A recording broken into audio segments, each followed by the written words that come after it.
మార్పు చెందక మార్పు చెందడానికి అవకాశము లేక ఉండేటటువంటి వస్తువు ఏదుందో దాని పేరే ఆత్మ. ఆ ఆత్మకి పర్యాయ పదమే సాయి. ఎందుకో తెలుసా అండి? మీరు సాయి అన్న ధ్వని ఒక చోట వినపడుతుంది. అక్షరాలుగా రాసేటప్పుడు శాసాల్లో సా అన్నది ప్రయోగించకుండా షాయి అన్న శబ్దాన్ని ఎక్కడ వాడారు మీరు జ్ఞాపకం తెచ్చుకోండి. ఊర్ధ్వమూలమధశాయి అంది వేదం.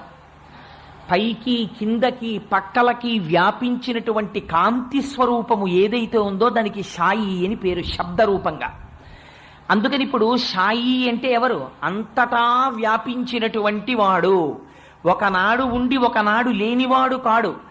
ఎప్పుడూ కాలమునకు దేశమునకు లొంగనివాడై సర్వకాలముల యందు సర్వత్ర వ్యాపించిన వాడెవడున్నారో వారికి షాయి అని పేరు. మీరు మరొక